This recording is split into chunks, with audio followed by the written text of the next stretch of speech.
Oye, país, buenas noches, oye, país, yo soy Rudy González, gracias por su compañía.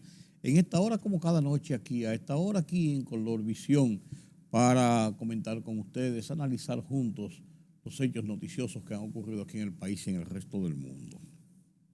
Las inundaciones de Manabao, terribles, señores. Las fuertes lluvias ocurridas durante los primeros días de esta semana, lunes, martes principalmente, desbordaron los ríos allá en la montaña, en Manabao, en Jarabacoa.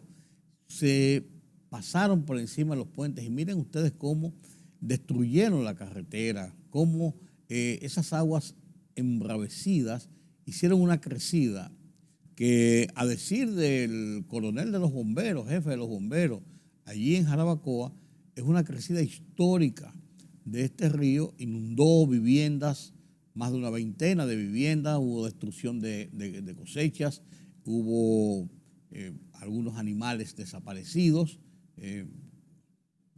vacas, caballos, arrastrados por las aguas del río. Y la carretera quedó en un estado inservible. Eso rápidamente tiene que intervenir. Dice el coronel de los bomberos que estaba hablando que 3 capas que tenía la carretera, 3 capas de asfalto, se las llevó. Pero esto incluso debe servir de experiencia. Aquí se acostumbra a echar una capa de asfalto sobre el asfalto que se ha echado. Y ese asfalto no puede tener un agarre importante, no puede tener un agarre fuerte, y cualquier situación como esa del desborde del río se puede llevar una y hasta dos y hasta la tercera capa. Eso pasa en las calles aquí en la capital, por ejemplo. El Ministerio de Obras Públicas, sí, asfaltando avenidas y calles, pero ¿qué hacen? Sobre la capa de asfalto que está, le echan otra capa, simplemente, y la pisonan con un rodillo. Pero eso tiene ya 2 y 3 capas, y hay calles, hay avenidas que el nivel de la calle, del asfalto, está al mismo nivel o hasta más alto que el de la acera y del contén. Porque no se hace lo que es lo lógico en ingeniería. Yo no soy ingeniero, pero uno oye y uno pregunta. Lo que se hace es que se levanta el asfalto que se va a sustituir, incluso se le pasa una suerte de rodillo con unos tubos y se raspilla eso, se limpia todo esto, se le echa una capa finita, de lo que le llaman brea o de asfalto líquido por encima, y eso se adhiere entonces a el pavimento, que debe quedar virgen, caliche. Entonces, sobre ese pavimento ya restaurado, incluso aplanado con un rodillo, y esa capa leve, esa babita, se adhiere a la tierra, al caliche, al relleno, y cuando se le echa el asfalto encima, entonces el asfalto agarra con esa babita, con la parte de arriba, y queda todo sostenido y en un nivel aceptable, y queda fuerte entonces la avenida, la calle, la carretera. Pero no, es más fácil echar el asfalto, se echa por encima. Por eso es que vemos muchas calles y muchas avenidas, se le echa el asfalto hoy y en 3, 4, 5 meses usted ve los hundimientos, usted ve cómo vuelven a ver hoyos, porque ni siquiera se preocuparon en aplanar, en apisonar bien antes de echar el asfalto. Y eso ocurre frecuentemente. No está ocurriendo con esta administración, que lo ha seguido haciendo, ni con la pasada ni con la pasada. Esa es una práctica que se viene realizando hace mucho tiempo. En las avenidas, por ejemplo, aquí, ¿qué están haciendo? Incluso le dejan el hoyo a donde van las tapas de alcantarilla en medio de las calles. El asfalto que se echa aquí es un asfalto muy oscuro. Hay en muchas avenidas, con excepción de las grandes avenidas, la Lincoln, la Churchill, que tienen buenas luces, la cantidad de veces que usted circulando por esa avenida cae en esos hoyos, ¡bim, bum! ¡Bim, bum! ¡bim!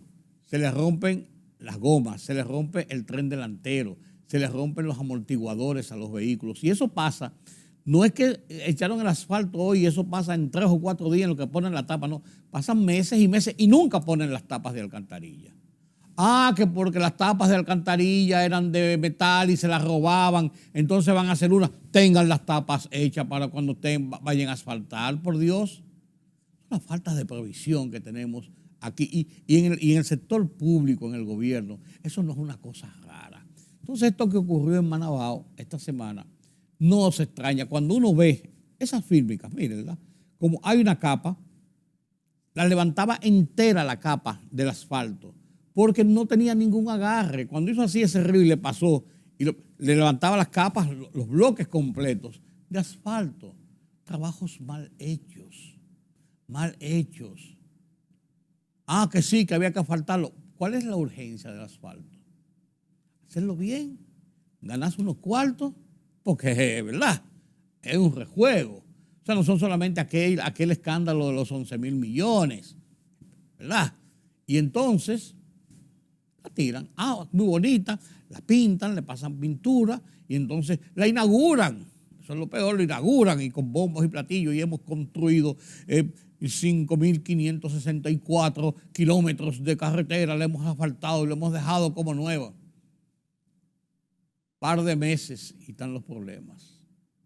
Pasa con muchos de los puentes, donde hay ríos que tienden a crecer y que crecen cada vez que hay. Vivimos en una zona del paso de los ciclones, de ondas tropicales, de tormentas tropicales, de vaguadas, de mucha lluvia.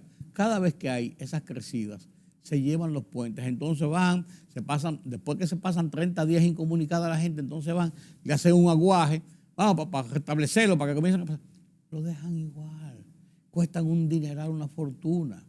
Y realmente no se hace el trabajo. No se hace el trabajo. No hay soluciones definitivas. Son parches. Y eso es lo que estamos viendo. Ahí, ese es un ejemplo y una experiencia de lo que ocurre aquí con los asfaltados, de las carreteras, de las avenidas, de las calles. Aquí la capital está llena de eso. Y de los hoyos en las grandes avenidas y en las calles. Eso no tiene. Circule por la 27 de febrero, que la asfaltaron recientemente. La pusieron como una niña y el mejor asfaltado y el túnel iluminado y limpio y todo esto, lleno de hoyos. De los hoyos de la alcantarilla, que no lo corrigen. Cada vez que cae un carro de esos señores, tienen esta profundidad y hasta más. ¡Bibum! ¡Bibum! ¡Bibum! ¿Vaya usted a reclamar a quién? A nadie. Esa es la realidad. Esa es la realidad. Miren, el caso que está sonando, con la publicidad que se ha hecho sobre el tema de la investigación, eventual o casi seguro sometimiento y hasta medidas de coerción de prisión, si se sigue el ejemplo de lo que ha ocurrido con los casos anteriores relacionados con los temas de corrupción, que involucra directamente o que se menciona como involucrado directamente al exministro de Hacienda, Donald Guerrero, se está convirtiendo en parte del show mediático. Y todo comenzó hace muchos días, hace muchas semanas, que se filtran cosas que se está investigando, que se va a hacer un caso grande, que eso viene por ahí, que esto, que lo otro. ¿De dónde se filtran? De las fuentes investigadoras. Si lo hace expresamente la unidad investigadora, mal. Pero si lo están filtrando gente del entorno de lo que es el aparato investigador del sistema judicial, también mal. Y esto puede verse con muchos propósitos, con propósitos políticos, propósitos de desviar atención de un sitio a otro. Recuerden que yo lo que soy es consultor de crisis y yo sé cómo se manejan cosas y sé lo que estoy diciendo para usted tratar de suavizar alguna situación en cierne y guiar hacia otro tema, principalmente si es escandaloso. Y el tema de la corrupción genera escándalos. No estoy diciendo con esto que haya ciertamente o no ciertamente motivos para una investigación, para un sometimiento, para un expediente, para todo esto. No estoy diciendo eso. Yo no conozco realmente, yo he visto muchos papeles que le caen a uno en las manos, pero yo no me hago eco de este tipo de cosas si no tengo una constancia real de la autoridad o de la persona que está manejando esto, si esto y te lo entrego. Yo no lo hago personalmente.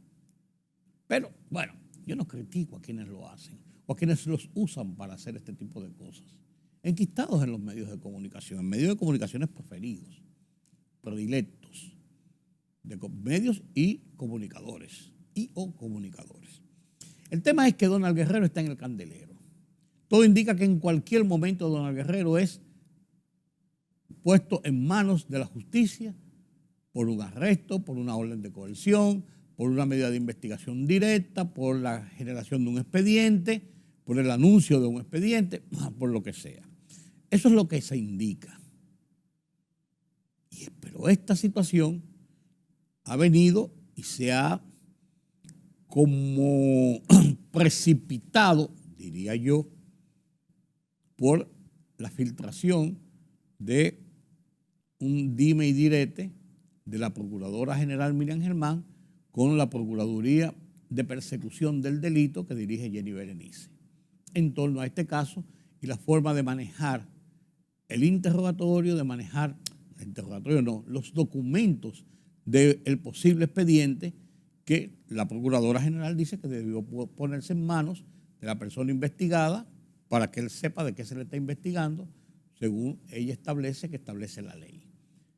Jenny Berenice, la Procuradora Adjunta que tiene a su cargo esto, ha dicho, según los documentos de contrarrespuesta, que eso pondría en peligro el secreto de la investigación y podía provocar que la investigación no sea tan efectiva como ellos lo están haciendo. Eso ya es un asunto a esos niveles. Pero esa discusión que sale a la luz pública con un cruce de documentación, la destitución, salida, revocación, sustitución, como usted quiera llamarle, del inspector general del Ministerio Público, supuestamente con decires de que el hombre hurgaba en los escritorios de procuradores adjuntos para establecer qué estaban investigando, qué estaban pasando ahí. Eso cuadra la cabeza en lo que está pasando a nivel del Ministerio Público. Un ente que ha ganado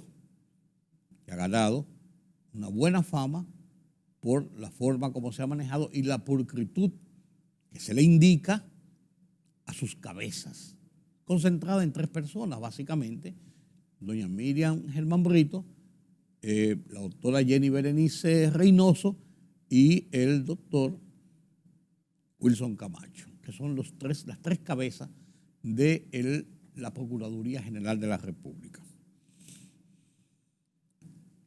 Si Donald Guerrero es responsable o no, eso deberá ser dirimido en los tribunales. Ahora, se está generando un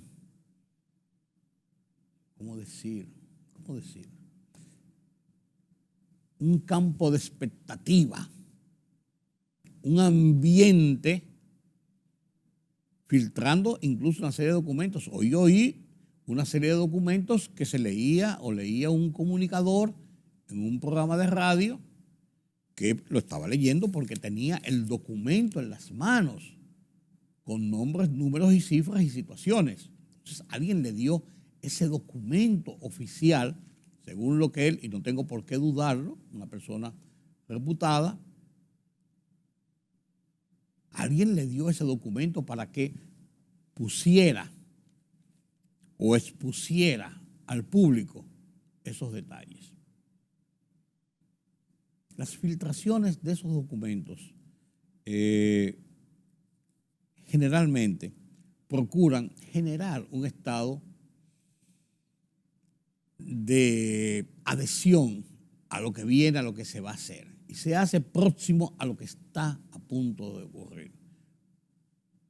yo no creo que sea bueno, y muchos abogados constitucionalistas y abogados de fortaleza, de fuerza, de categoría del país, han advertido de la peligrosidad de esas acciones, de poner en circulación ese tipo de documentos, previo, filtrar a determinadas fuentes de los medios de comunicación y o comunicadores.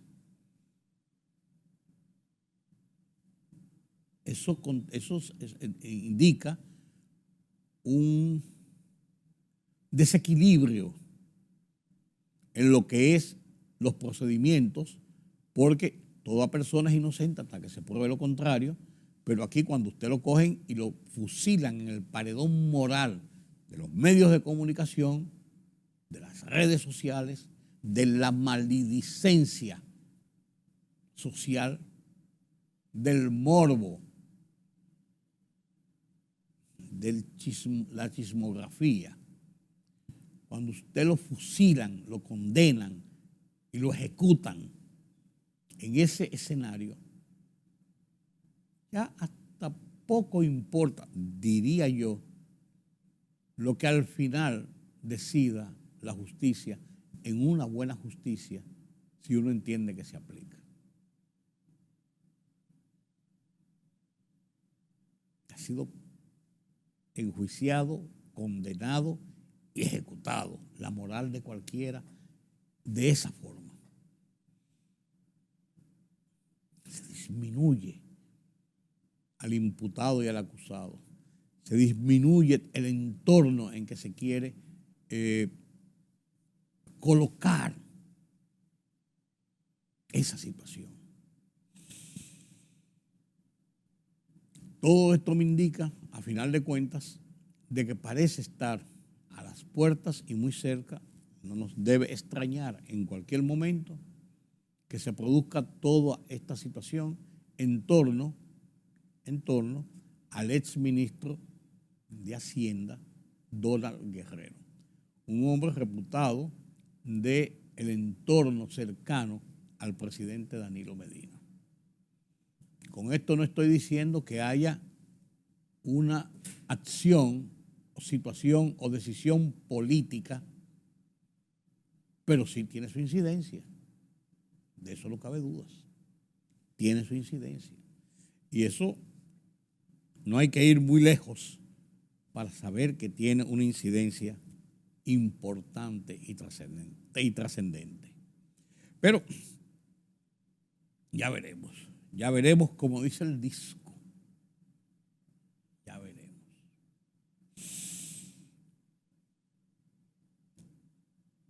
Esta semana en mi columna, la semana pasada en mi columna Oye País, en el Listín Diario, hablé sobre las MIPYMES industriales y la incidencia que tienen como eje del desarrollo en República Dominicana. Comparto con ustedes mi columna de el Listín Diario, Oye País, las MIPYMES industriales.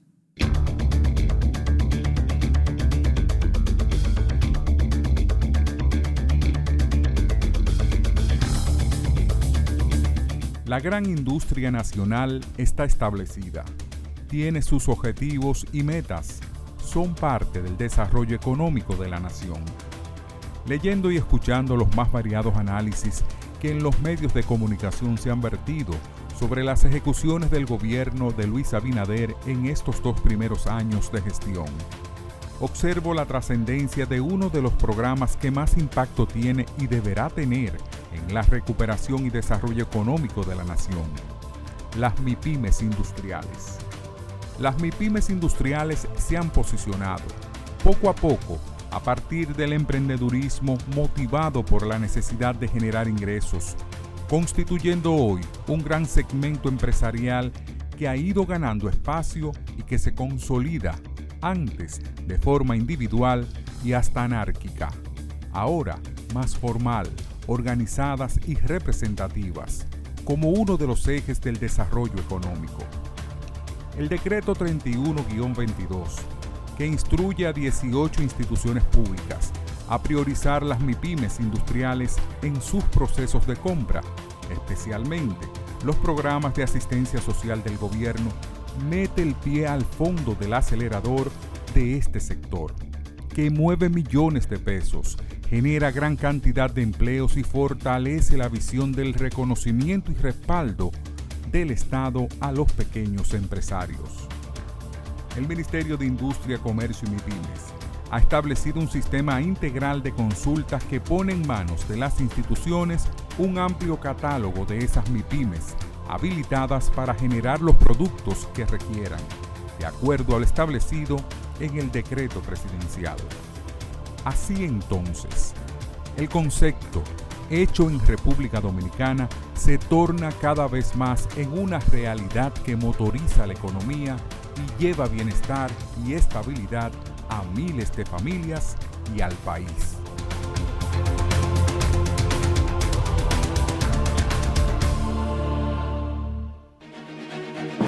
El rumbo de la tarde, plural, objetivo, democrático, la verdad siempre. Con tres verdaderos profesionales del periodismo y la comunicación, Georgie Rodríguez, Juan TH y Rudy González. Los Poderosos.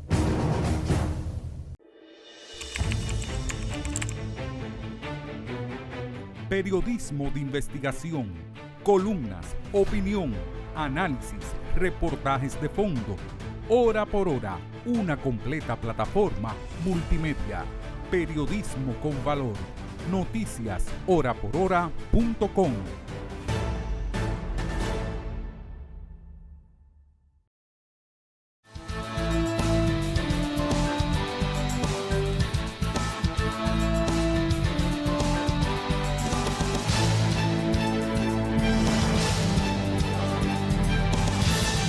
Hay tensiones en algunos sectores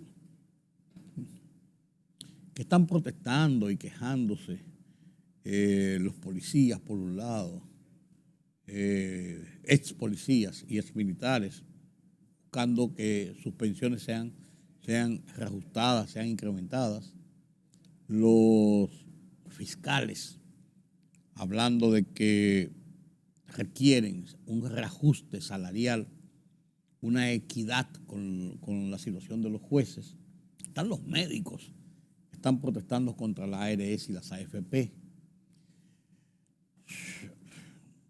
En estos días hay ese estado de tensiones y de movimientos sociales.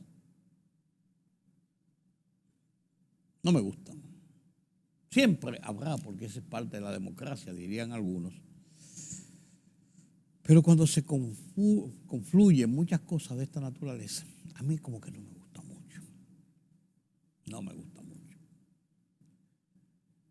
Veamos las noticias nacionales que nos presenta Pedro Vargas, elaboradas por Grecia Espinosa desde la redacción central de Oye País.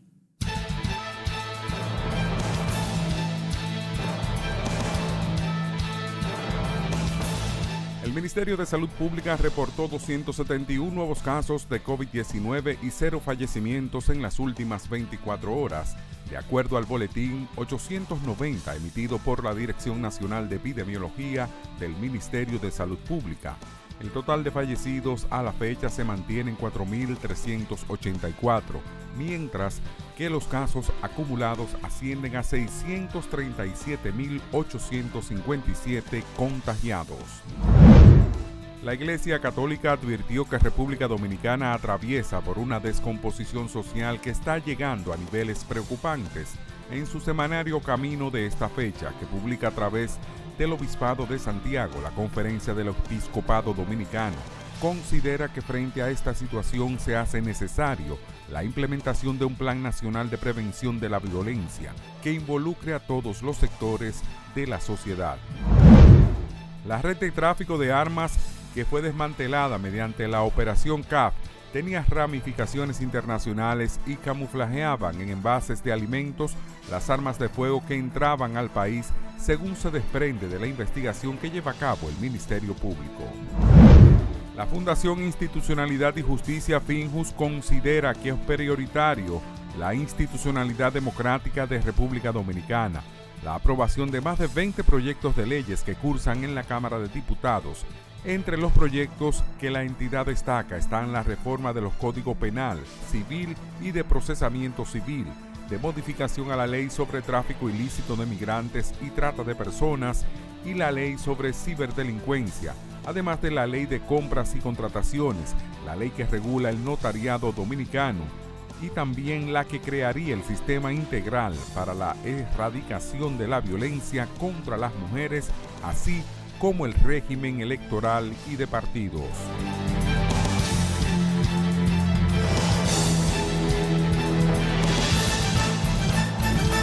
En el mundo de las internacionales, por demás, el tema Ucrania, Rusia sigue siendo trascendente, sigue siendo importante. Las tensiones que se han generado en Europa por esta guerra absurda. Señores, que lleva 6 meses, cumple 6 meses la guerra de Rusia contra Ucrania. Las internacionales nos la presenta Pedro Vargas desde la redacción central de Oye País.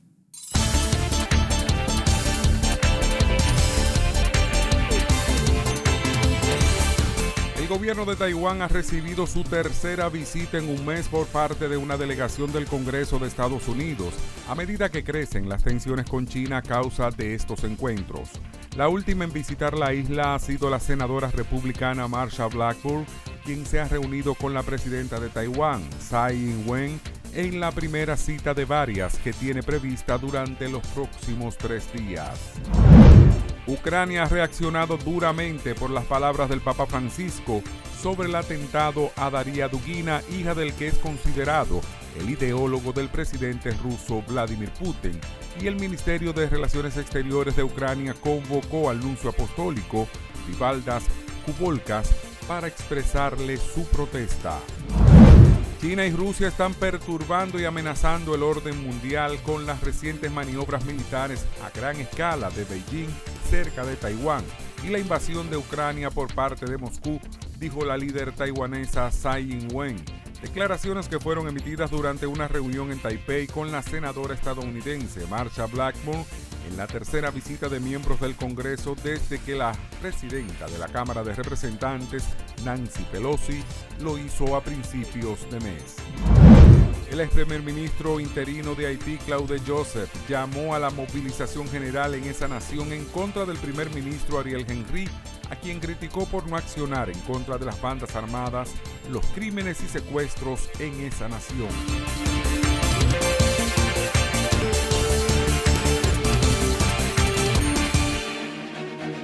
El rumbo de la tarde, plural, objetivo, democrático, la verdad siempre. Con 3 verdaderos profesionales del periodismo y la comunicación, Georgie Rodríguez, Juan TH y Rudy González. Los poderosos.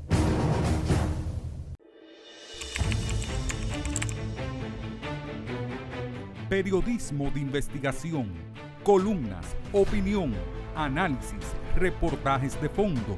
Hora por hora, una completa plataforma multimedia. Periodismo con valor. Noticias horaporhora.com.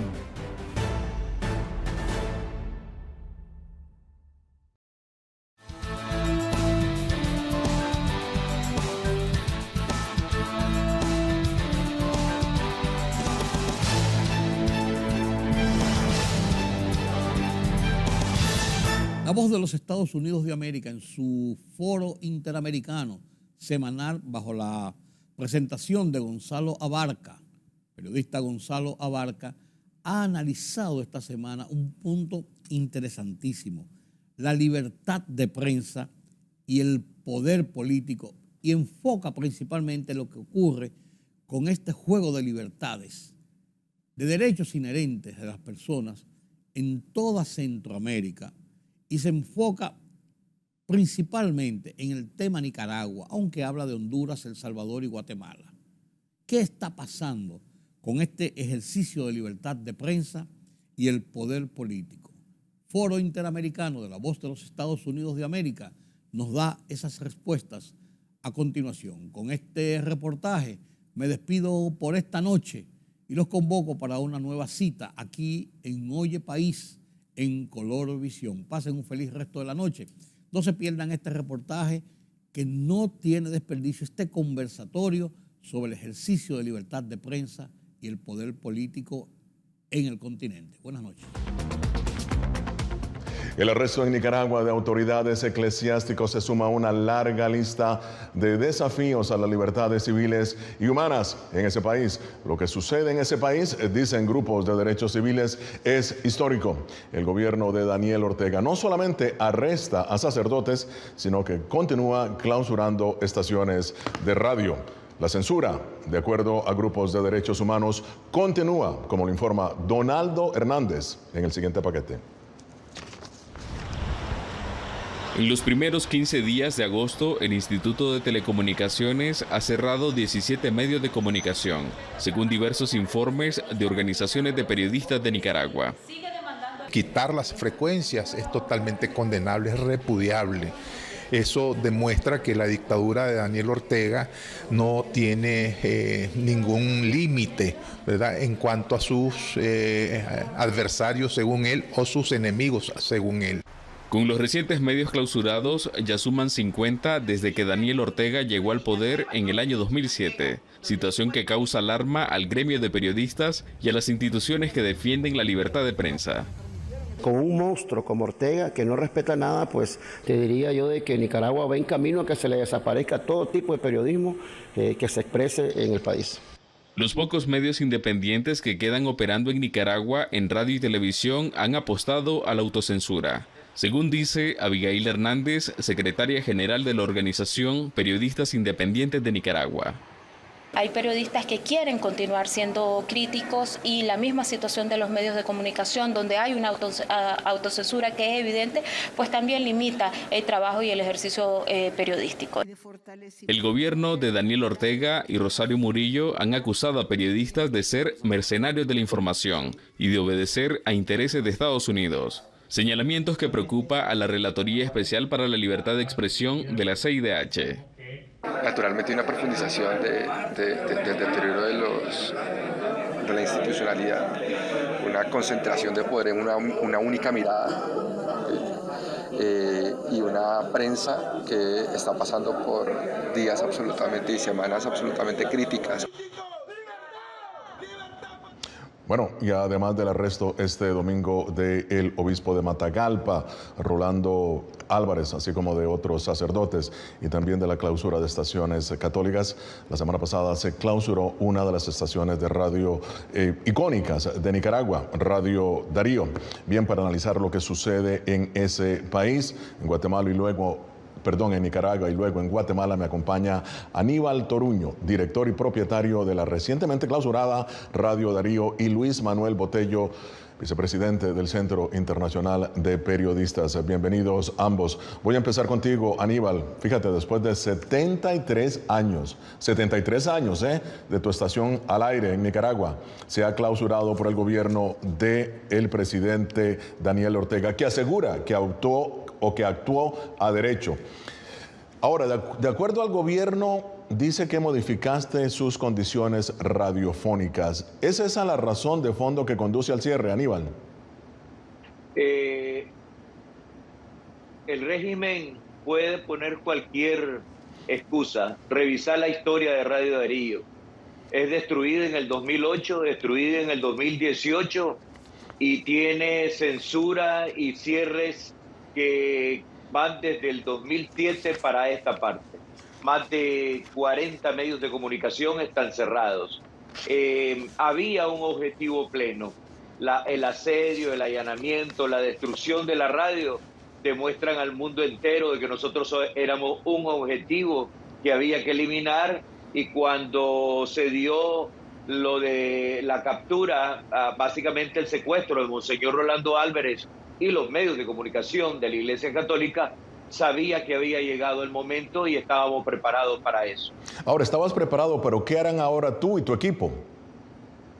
Bueno, mira, la multimedia, la radio digital, hemos trabajado ya por muchísimo tiempo y habíamos estrenado en junio de este año toda una página web y redes sociales con portales, precisamente porque yo estaba preparado con mi equipo principal para hacer la migración en el momento que decidieran cerrar finalmente Radio Darío en lo que generalmente nosotros conocimos una radio tradicional de 73 años. 89.3 pasó a la historia como radio tradicional.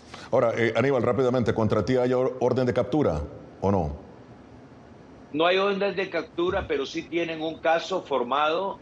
Recordad que es mi tercer exilio, el primero en 1984, el otro en 2018 y el último en el 2020, después de los 3 allanamientos continuos que sucedieron en la casa de residencia de León. Ahora, Luis Manuel, bienvenido a Foro. Ahora, una simple opinión en redes sociales, fíjate, ¿no? O una crítica al gobierno, en este caso de Daniel Ortega o de cualquier presidente, en muchos casos en Guatemala, como han dicho tu organización, podría conducir a la cárcel. ¿Cómo se soporta eso judicialmente? Bienvenido. Muchas gracias, Gonzalo, por la invitación y un apoyo muy fuerte a los colegas de Nicaragua también, que están pasando una época muy difícil. Mira, definitivamente que no hay ningún tipo de soporte legal para los atropellos que se están dando contra quienes simplemente opinen o hagan la labor periodística o informen lo que está ocurriendo en los países. En el caso de Nicaragua era algo que se veía venir. Hemos estado viajando a Nicaragua en los últimos 5 años y vimos cómo poco a poco, primero los gobiernos empiezan cooptando los sistemas judiciales para así poder manipular las decisiones y poder teledirigir, un poco convierten en armas el sistema judicial y lo ensañan contra las voces disidentes o las voces críticas. Y en este caso, en el caso de Nicaragua, pues empezaron con todos aquellos que trabajaban en pro de los derechos humanos, los activistas, la sociedad civil. Se han clausurado más de 1000 organizaciones no gubernamentales y seguían al mismo tiempo los medios de comunicación. Como bien saben, la censura ha sido constante. Empezaron con los medios como Confidencial y otros que han sido críticos. Limitaron la llegada del papel tinta para los periódicos y terminaron con la clausura de 6 a 9 radios de la Iglesia Católica. Entonces, esto no tiene ningún fundamento jurídico, es simplemente son decisiones autoritarias y desafortunadamente se ha propagado ese sistema en toda Centroamérica de una forma vertiginosa. Tal vez se veía venir, lo que no sabíamos era qué tan rápido y tan brutal como lo estamos viendo está ocurriendo. Y la libertad de prensa en Nicaragua ha llegado a su nivel más peligroso en los últimos 30 años, de acuerdo a Pedro Vaca, quien es el relator especial de la libertad de prensa de la Comisión Interamericana de Derechos Humanos. Y bien, vamos a ver lo que al respecto ha dicho la vicepresidenta de Nicaragua, la señora Murillo. A través de toda la Unión Europea, de los mismos Estados Unidos, se ha aplicado un cierre de medios de comunicación pertenecientes al pueblo ruso, como Rusia Hoy o como Sputnik.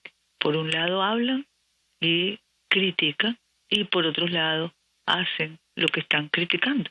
Es verdaderamente esquizofrénico el pensamiento, la conducta, dual, hipócrita.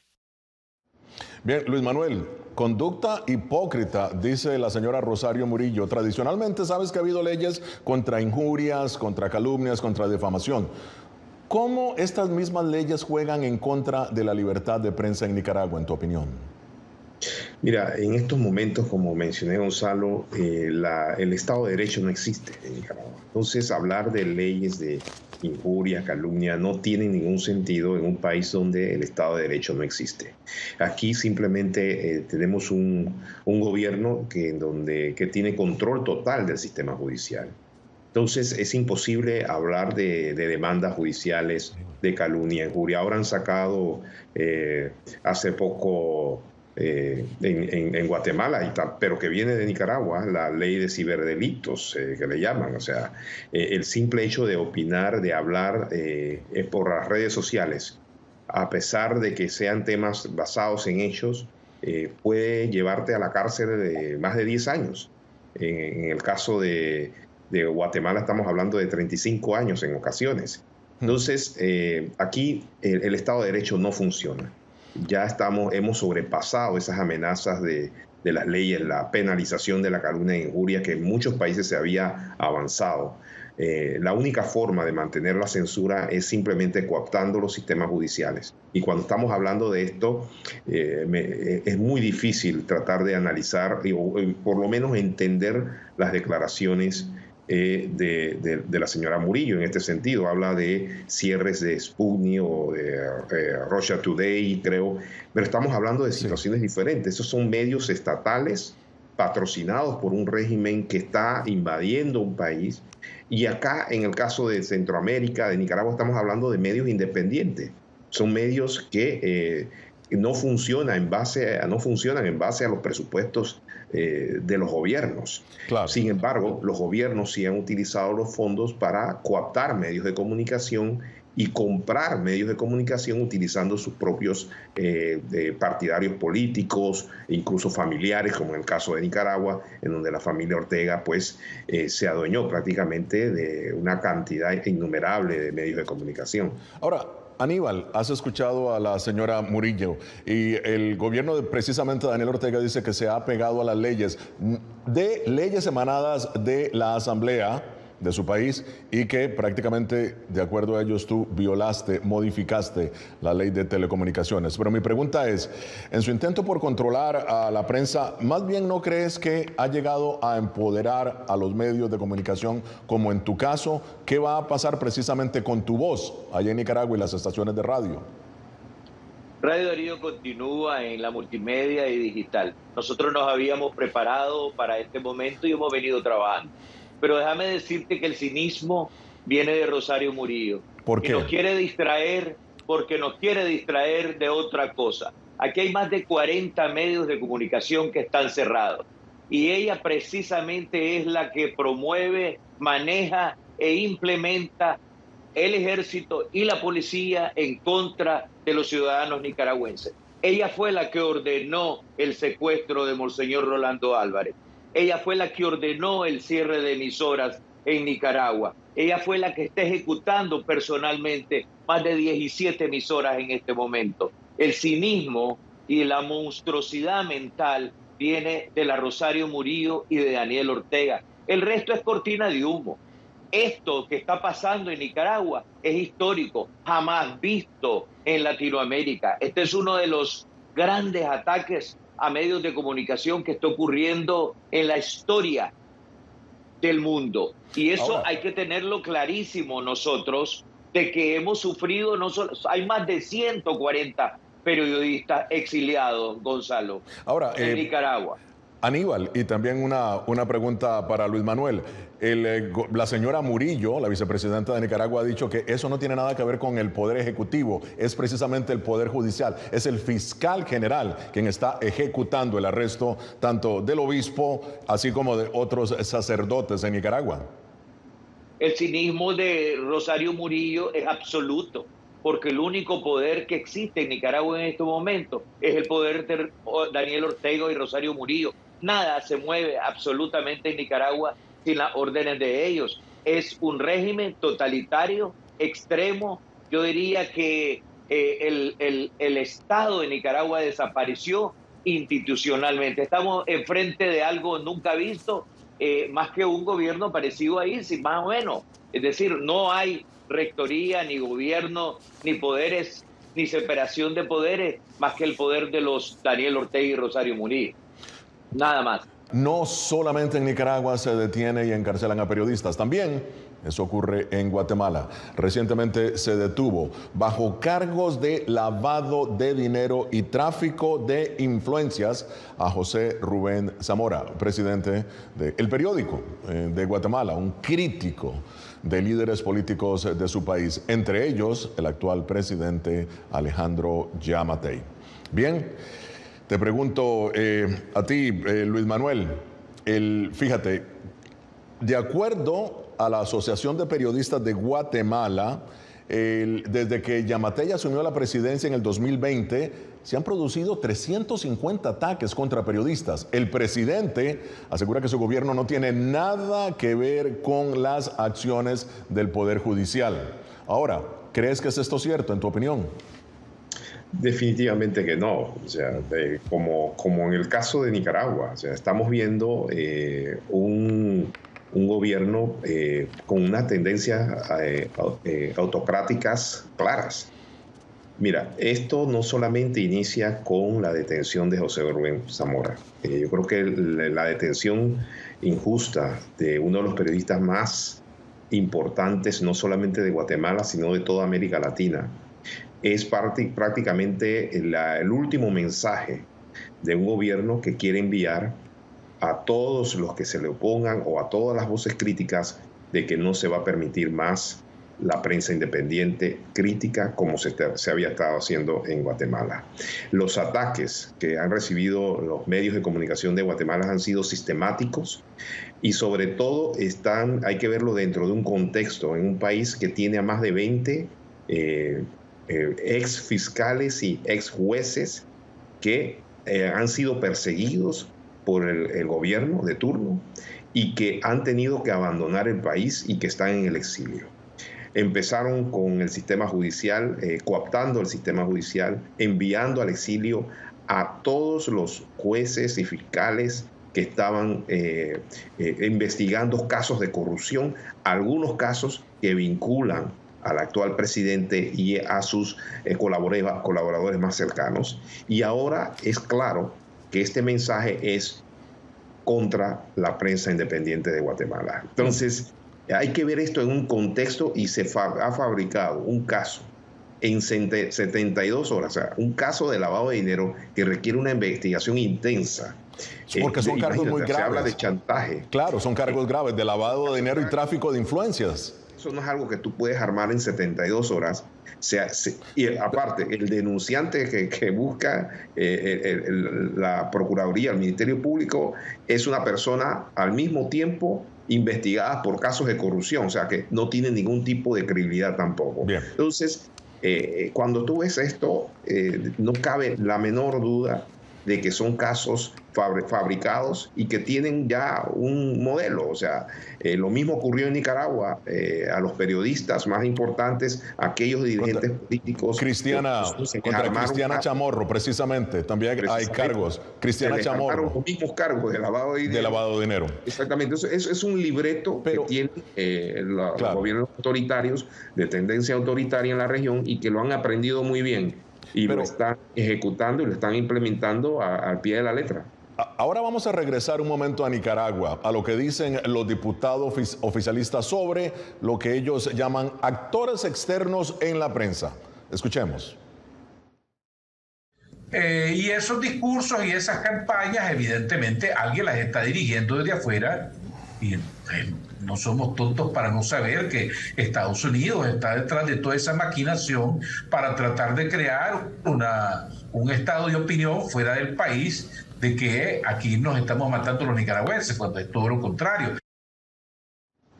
Aníbal, ¿tu opinión está Estados Unidos influyendo, al menos en tu medio de comunicación?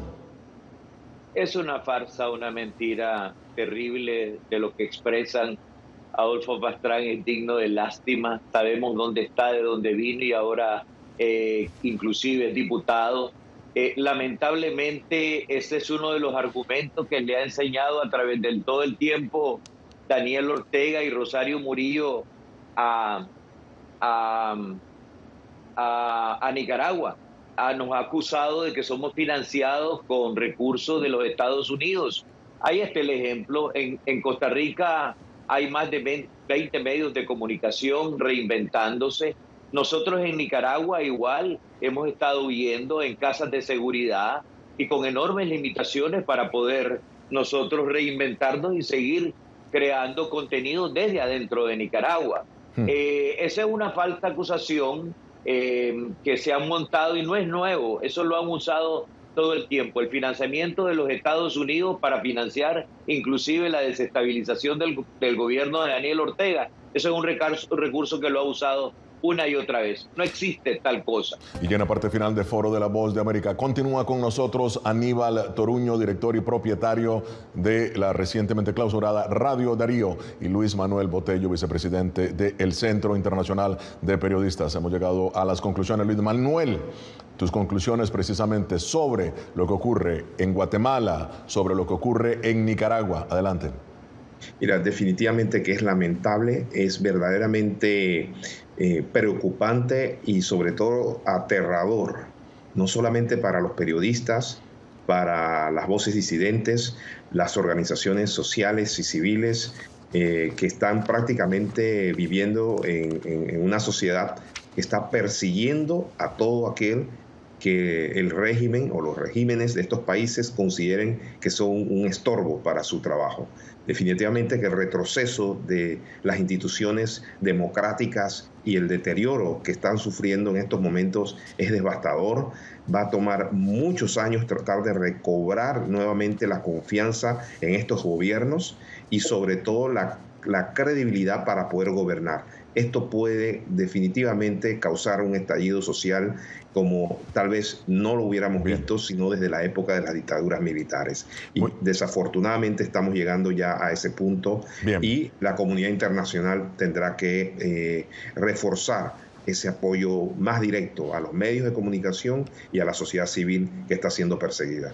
Muy bien. Aníbal, tus conclusiones.